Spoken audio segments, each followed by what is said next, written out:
坐吧。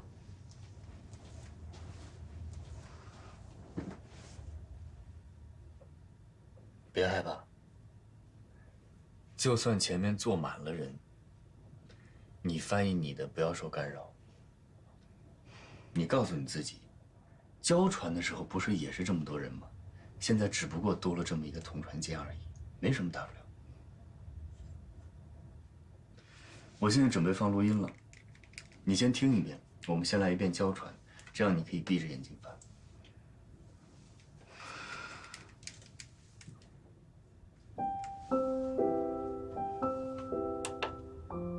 欧盟的象征标志为盟旗、盟歌、名言多元一体，以及5月9日的庆典日。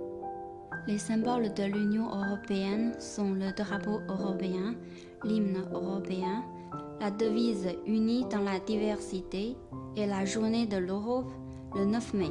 很好。接下来我们试着把眼睛睁开，好吗？那好，我们一步一步慢慢来。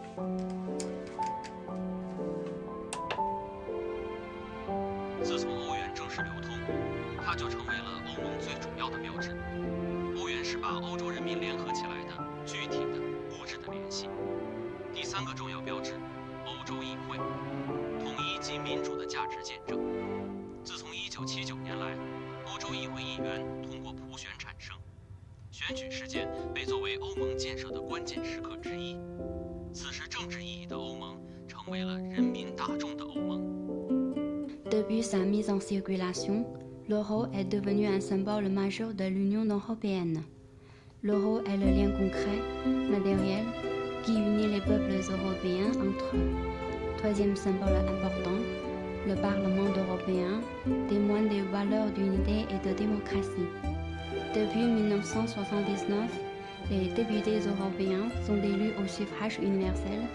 L'événement est présenté comme l'un des moments clés de la construction européenne, celui où l'Europe politique devient une Europe des peuples. 非常好。接下来，我们试着同船，怎么样？别紧张，别紧张，把眼睛睁开。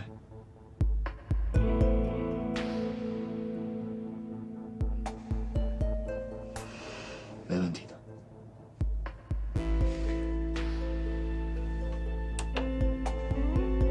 欧盟的象征标志为盟旗、盟歌、名言多元一体， Les 以及5 symboles 月 de 9日的庆典 l'Union 日。 européenne, 自从欧元正式流通，它就成为了欧盟最主要的标志。不行，欧元是把欧洲人民联合起来的具体。不行，我看到外面我就觉得心慌。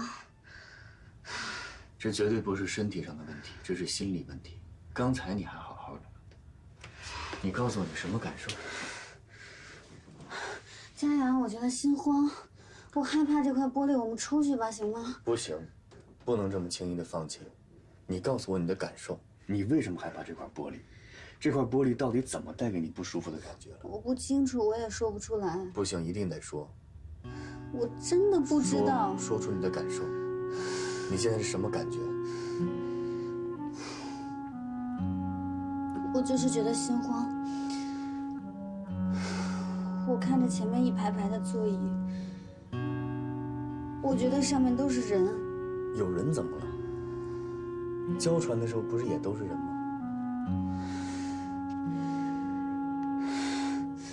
我觉得上面坐了很多人，我觉得他们都有生命危险，像我妈妈一样。你妈妈？不行了，佳阳，我要出去。好好好，走，咱们出去说。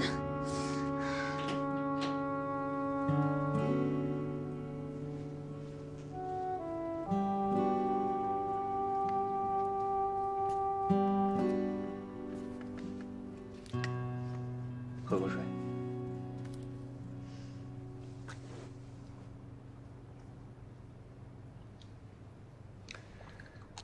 跟我说说，为什么会在同船间想到妈妈？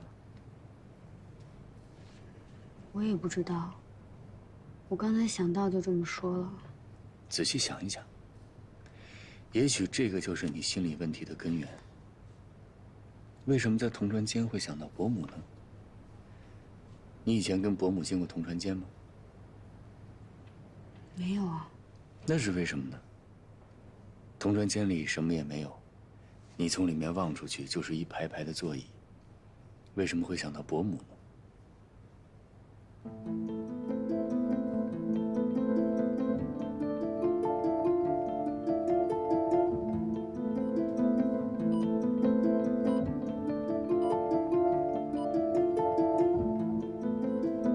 想到什么了？佳言，我好像找到我自己害怕同船间的原因了。我以前只跟你说过，我妈妈得病了，但没跟你说过具体的，对吧？大一那年，我妈妈开始经常会打嗝，我们以为她是犯了肠胃炎之类的肠胃病。后来有一阵，她开始晕倒，我们就把她送到医院。医生告诉我们，她得了海绵状脑部血管瘤。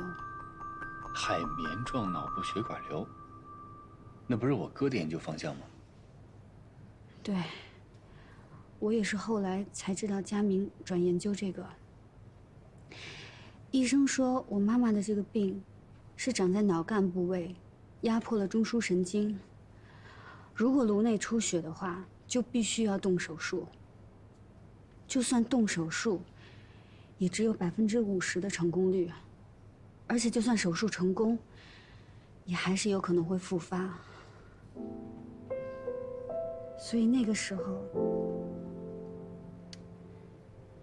我觉得自己整个人都绝望了。我那段时间觉得自己一直处于精神抑郁的状态，所以才想要去看心理医生，才认识了高佳明。没想到你承受了这么多东西。好了，这些事儿都过去了。从今往后，有任何困难，我和你一起面对。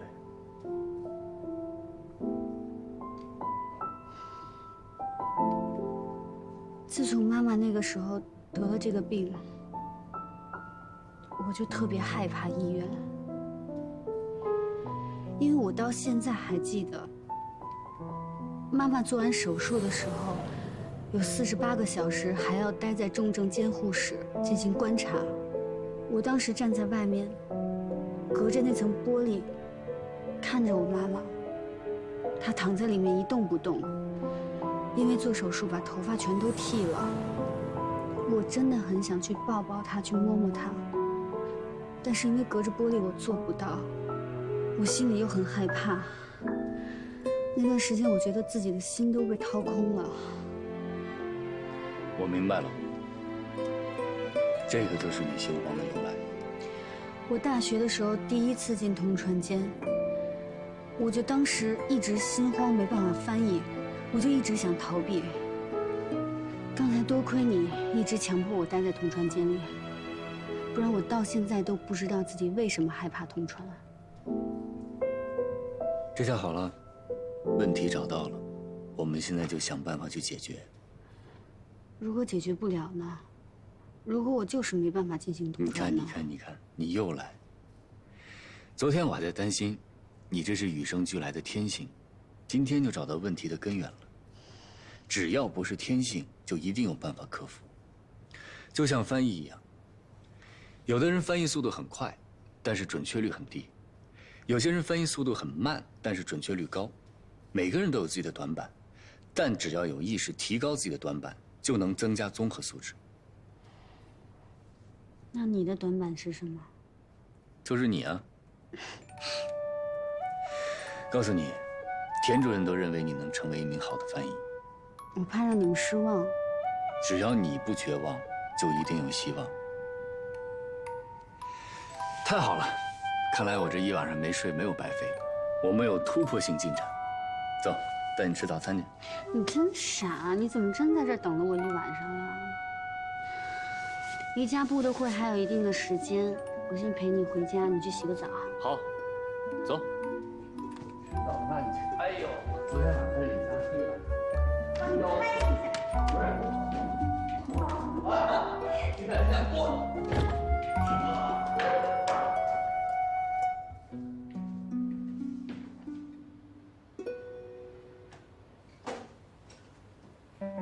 变态，给你煮了白粥，在厨房搁着呢。变态，别忘了啊，药不能停，没事别找我。哦，还有，只许膜拜我，不许爱上我。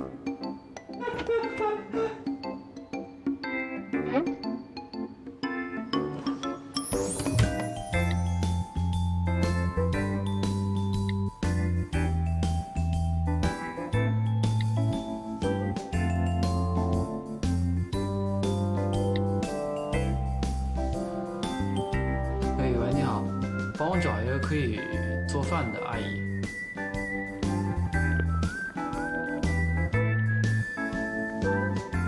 先生，粥马上就好了。啊，谢谢啊。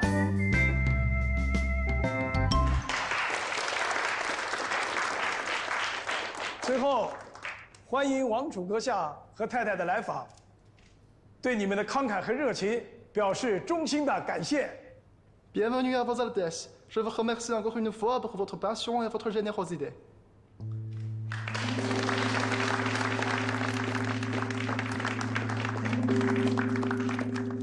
你们的翻译很快。馆长可能一时紧张，忘了修改演讲稿。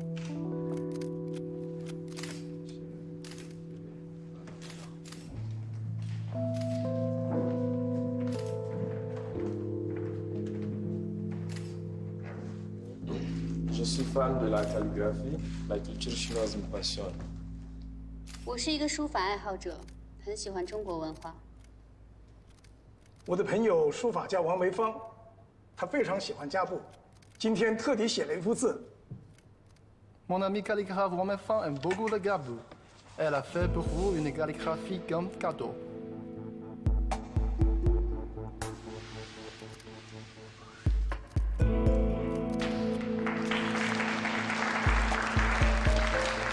Ah, quel beau caractère. À Kaboul, la situation des femmes s'améliore chaque année. Et pas mal de femmes deviennent artistes. Et je m'engage personnellement à l'amélioration des conditions de vie des femmes. Et pour cette même occasion, nous pouvons profiter pour inviter Wang Meifang à visiter le Kaboul. 好字，在家部，女性的地位也在逐年提高，也有不少女性成为艺术家。她本人也致力于提高女性地位。啊，王维芳非常尊重女性，她也有很多女弟子。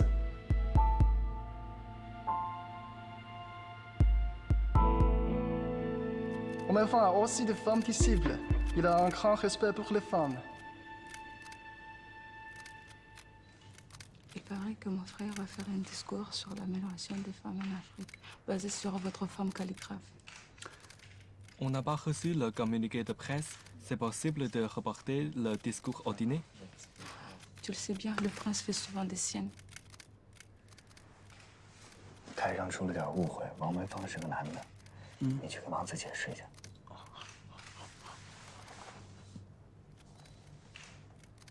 On s'était trompé, Wang Meifang est monsieur. Désolé.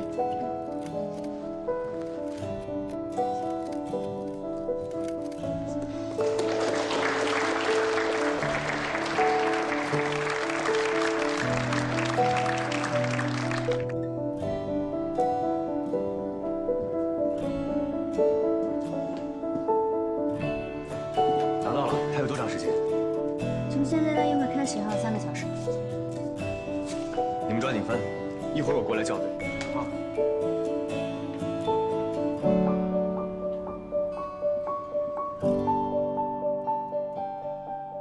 今天谢谢你啊，乔飞。如果家部王储真的因为我犯错了男女，从王梅芳开始讲女性的地位，我就真的没法弥补了。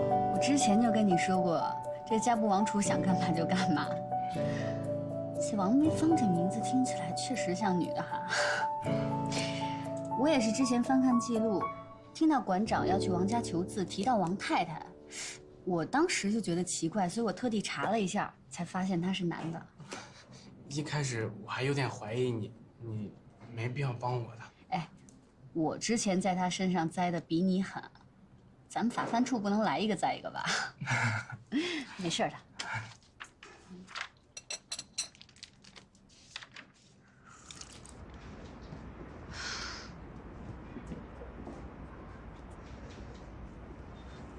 218路车是在这坐吗？你的车呢？放单位了。那你明天怎么办啊？坐公车呀，在公车上偶遇，应该不会有人说闲话了。你不用这样吧？今天翻译表现不错。饿了吧？我让礼宾部的同事给咱俩留盒饭了，你也没吃。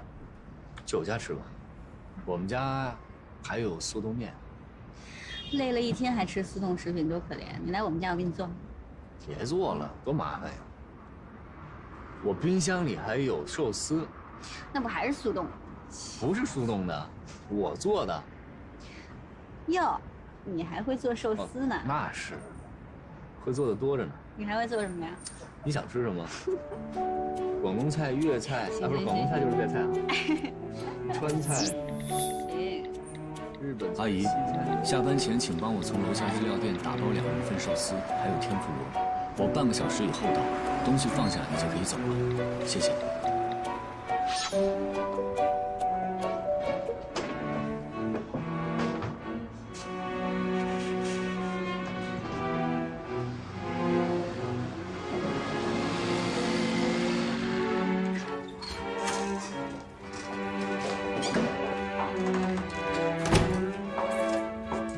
你坐沙发上等着你，我给你快。我帮你啊。不用，你坐着等。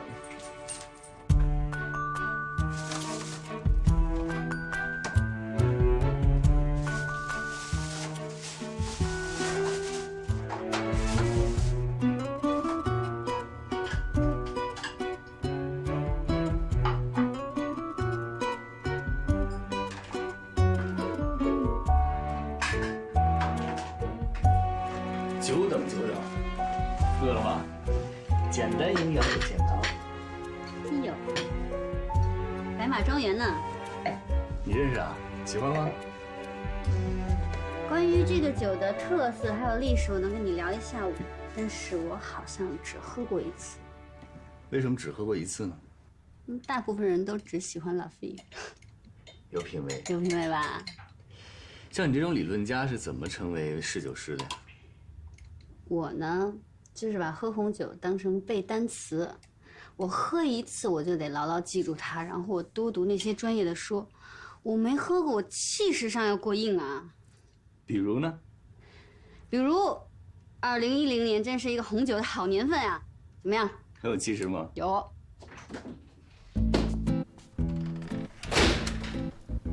哎呀，刚刚好，刚刚好。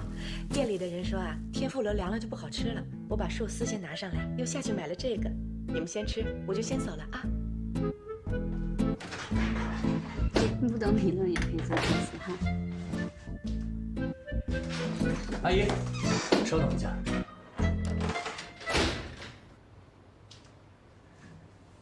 我妈1个月给你发多少钱啊？3500。这是4000，你这个月的工资，多的500是因为你照顾了我哥。应该的，应该的。你妈请我就是一天做3顿饭，到哪都是做嘛。还有就是明天你就不用来我这儿了，你就把我哥的手照顾到他康复为止，工资从我这里。就是不从你妈那领工资了，对吧？对。等我哥手康复以后呢，你也不用来我这儿了，因为我以后可能不需要别人帮忙。为什么？我找张总去谈，他肯定不会同意的。这次他同意了。是不是我做的饭菜不合口味？没有，不是您的问题，是我的问题。我工作出现了一些变动，我可能要出国。你真的要出国啊？对。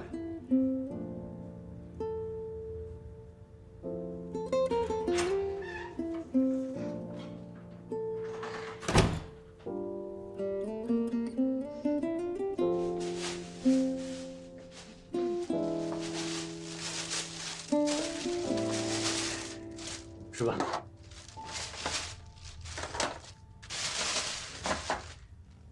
其实你刚才不用关门的，隔音挺差的。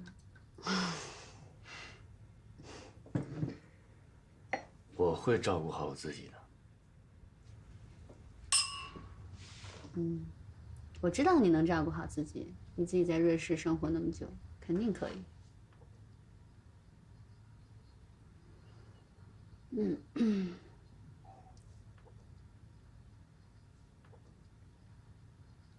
啊，对了，你什么时候走啊？去哪儿啊？外派。嗨，我那么说是为了让那个阿姨心里舒服一点。我不走。你是为了我在跟家里闹别扭吗？你又胡思乱想，是不是我哥又跟你说什么了？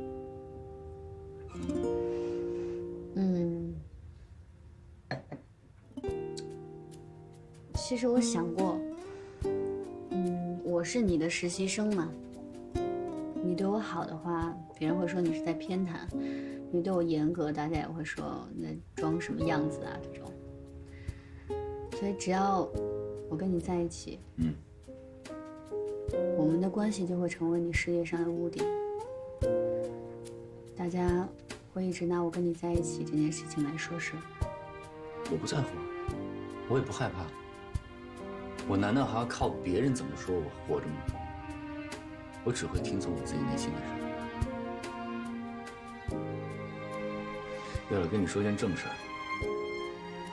关于你进黑匣子有心理障碍的问题，我咨询了我心理学的朋友，他们还是觉得你这种问题需要正向引导，积极的去面对，还是要多进同传间去练习。不想积极面对，你吃饭你跟我说这个干嘛呀？你先别嫌烦，这是个问题，我们得解决。你对同传间有畏惧，我一定要帮你打破这个心理障碍。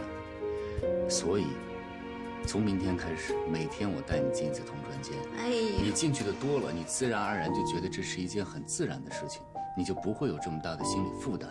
起码再听到黑匣子，你不会有这么大的反应。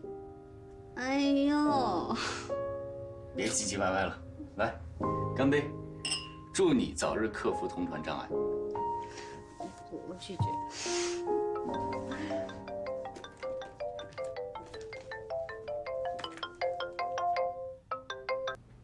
哎，乔飞啊，我是张医生，你不是让我有事直接跟你联系吗？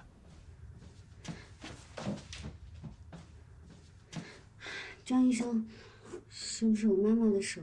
不是的，是今天你妈妈来复查的时候呢，晕倒了，后来呢就恢复知觉了。我带她去神脉检查了一下，还是她的老毛病了，海绵状血管瘤。我记得你跟我说过，你一直想替你妈妈在上海做介入手术。对，医生也说了，一直在等待时机，因为血管瘤长在脑干部位，所以风险很大。是的，我们这儿神脉的李主任也这么说。你不用太担心 ，CT 显示的情况呢还算良好，边界也清晰。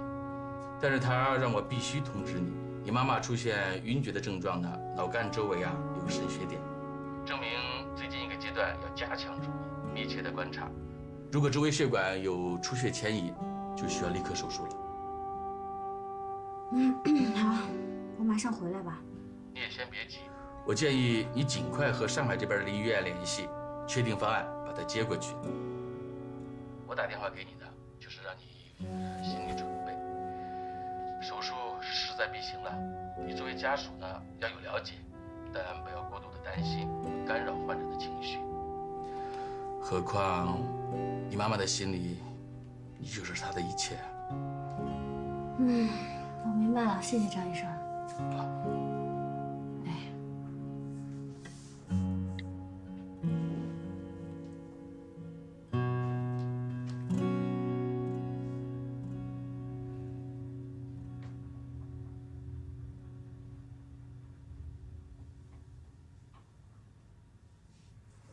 伯母有事儿，还瞒我。隔音不好，你忘了？说什么事儿了？没事儿，不想连累你。我起码可以帮你们联系莫雷，帮你们找医生。你知道吗？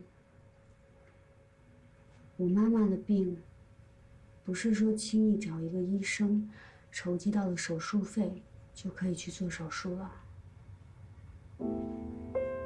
以她的年纪，还有她的病情，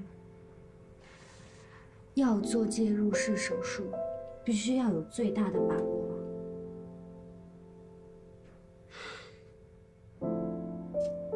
所有人都跟我说，做手术要么成功，要么就是生死一线。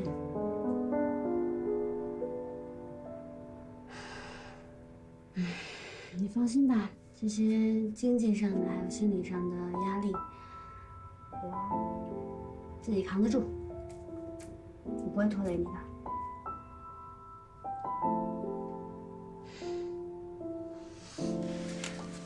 安全。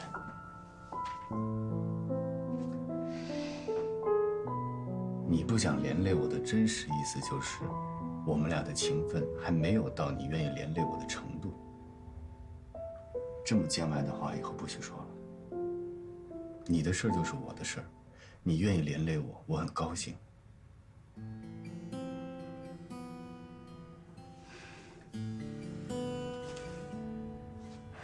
谁？你有没有在想我？怎么一想到你，别害怕，我在这儿，咱们一起想办法。谁？从遇见你那天起，我是不是就深深爱上了你？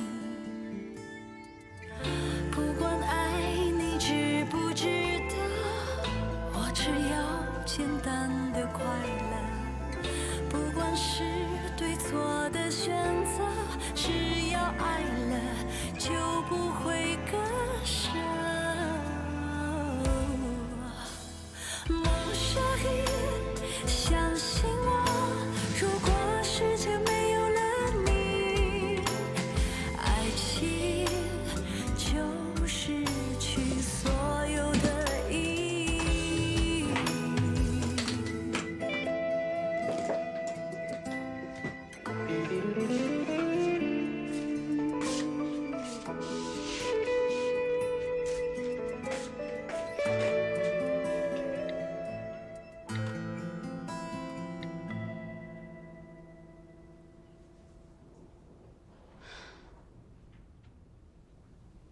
你先别急，乔飞。你妈妈的 CT 明天能快递到上海吗？这样，明天你来医院找我。好。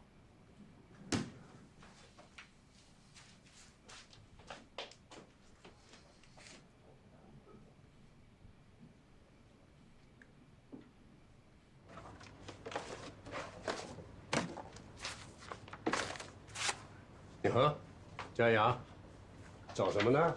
哎，主任，你有没有印象？上次瑞士劳卫部来交流的时候，有一个叫莫雷的医生。哦，你找他呀？可以去礼宾部问一下嘛。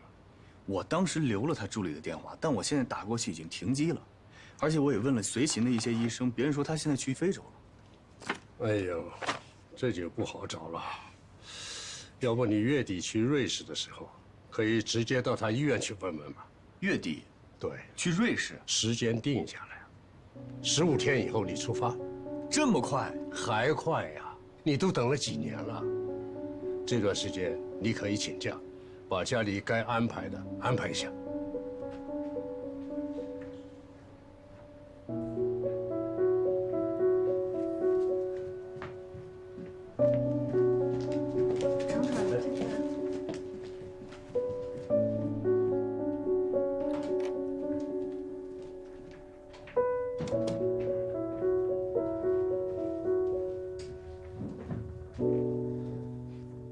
主任，这次能不能别派我去瑞士了？为什么呀？这么好的机会，我家里有点事儿。什么事儿比你的事业更重要？外派的机遇难得，可遇不可求啊。我知道机会很重要，但是我觉得我还没有做好准备。还有就是我家现在出了点事儿，我不想离家太远。家里出什么事儿了？一个对我很重要的人生病了。你妈妈？不是我妈妈。那你爸爸和张总都知道你的决定了吗？我自己的事情，我自己做主。别急着那么下决定，你再给我好好考虑一下。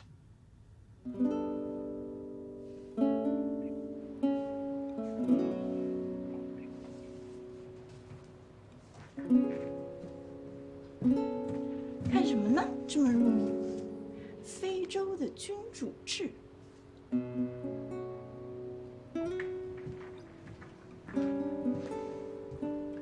下午没有翻译任务，你们都去训练室训练吧。走吧。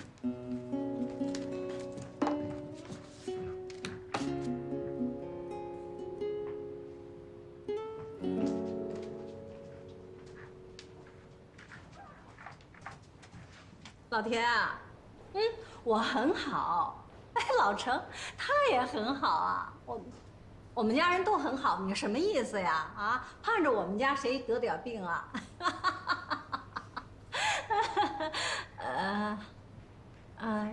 什么？嘉阳不去外派？哦，大概我知道一些事情。不是家里的。行吧，好，祝你身体好。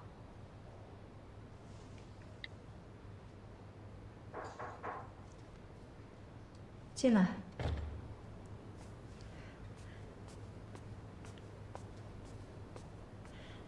张总，耶，你怎么来了？工资没打给你吗？啊，收到了，收到了。我是来退工资的，嘉阳已经给我了，你再给就多了。哦，他怎么说的？他说以后我的工资就他给，但是要我去照顾佳明，等佳明的手完全康复了，他再给我找新的工作。新的工作？嘉阳是不是要外派呀？不知道。我估计大概是他谈恋爱不好意思了。昨天他带回来一个姑娘，长得还挺漂亮的。是不是佳明隔壁的女孩？佳明隔壁住的是谁？我不知道啊。对了，佳明的手怎么样了？他每天练习着缝合，缝个橘子都合不拢，看他挺受罪的。这孩子真是太执着了。这医院里又不是只有他一个外科医生，干嘛这么拼命？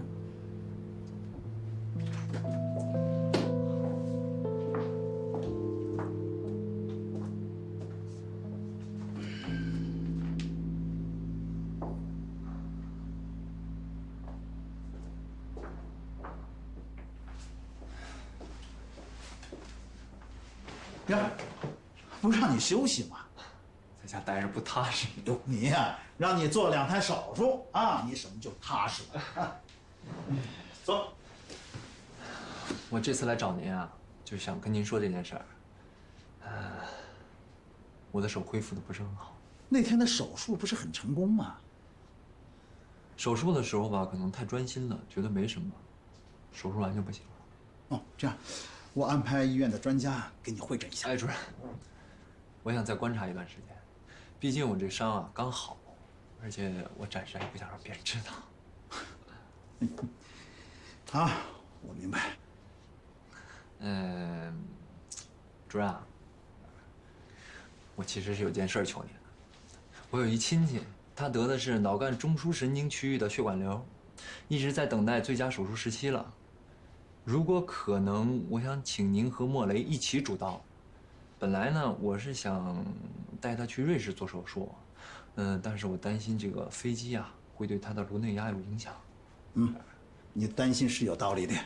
那这种手术呢，我建议还是在国内做。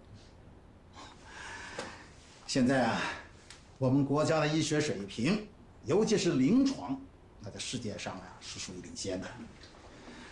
至于这个主刀医生啊，你也知道，我有一段时间没做过介入手术了。做这种手术啊，最重要的是配合。要是你的手没有受伤，你就是我们医院甚至是上海最合适做这种手术的人。现在我们医院呢，这方面临床经验除了你，最丰富的也就是赵金良医生了。你可以跟他商量一下。主任，我再考虑一下。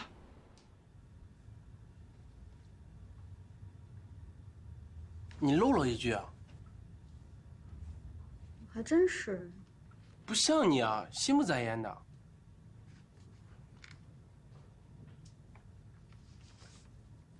总感觉今天处理怪怪的。哪天不都这样吗？我去趟厕所啊。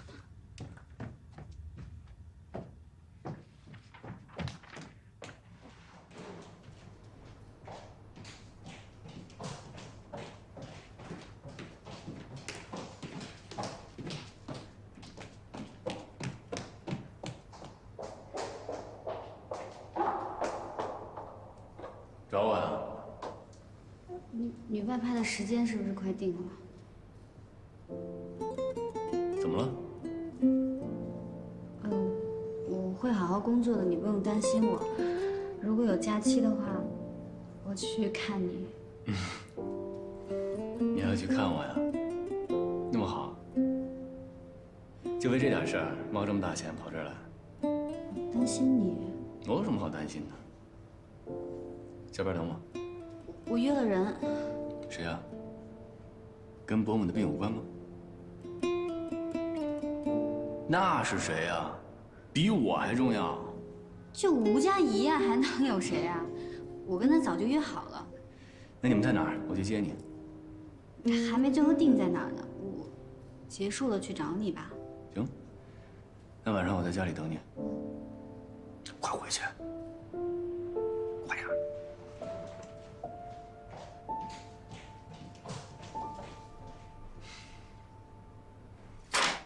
这个呀，就是肾血点，有明显的造影。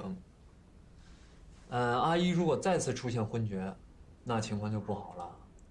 现在医院给打的针啊，是消炎化淤血的，但是不进行手术还是没办法控制。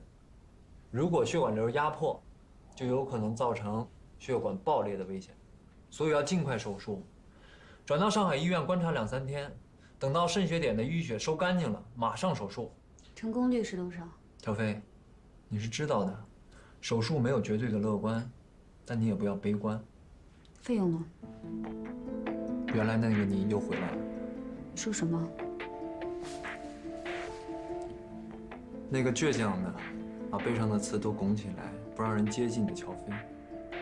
我记得当初认识你的时候，你妈妈刚得了这个病，你就是像现在这样，一个人把所有的压力都扛在身上，而且冷静的可怕，不让任何人触碰你宝贵的自尊心。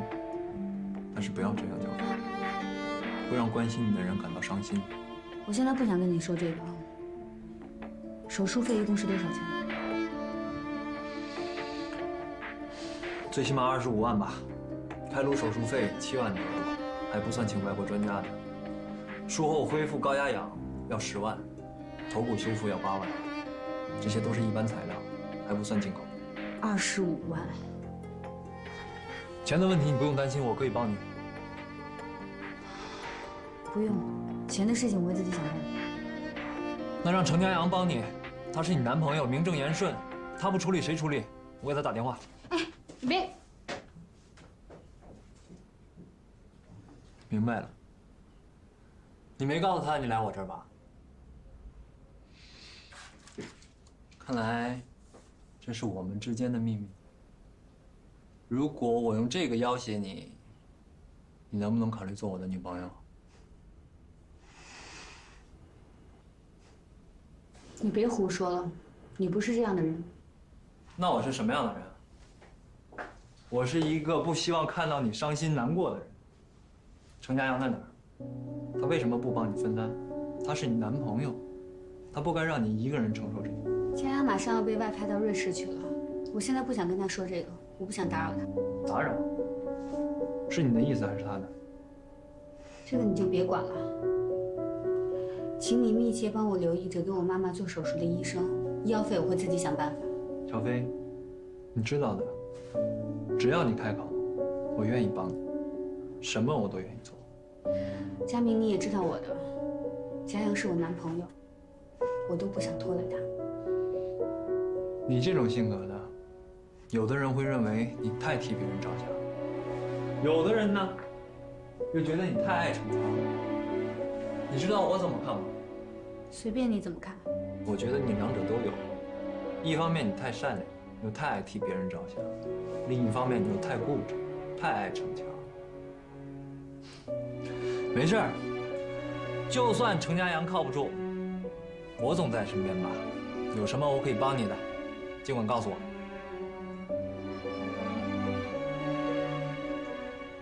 我确实有一件事情，请你一定要帮我。一定。就是关于手术费的事情，请你一定不要告诉佳阳，替我保密。行，但是条件是我来付医药费。医药费我不会要的，我会自己想办法的。你总是这样，记不记得当年你差点害自己得了抑郁症？小飞，自尊心太强是自卑的表现。也许你一直在自欺欺人。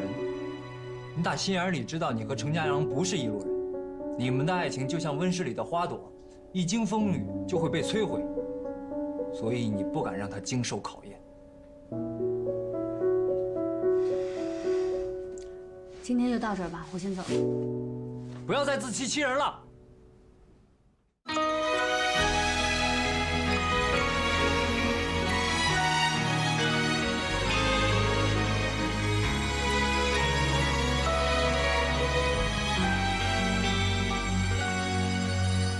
爱像奔跑的蜗牛，晃悠悠，背囊里预备的温柔，精心保留，在拥挤人群里等候，频频回首，直到你出现才罢休。离开我的界限，你是我的终点。未来多少冒险不后退，永远不算远。爱情的旅途要攀登多久？一步步追着你走，有时是朋友，有时像对手，有时害怕爱的不够。慢慢的爱情，慢慢的享受，在追上你以后。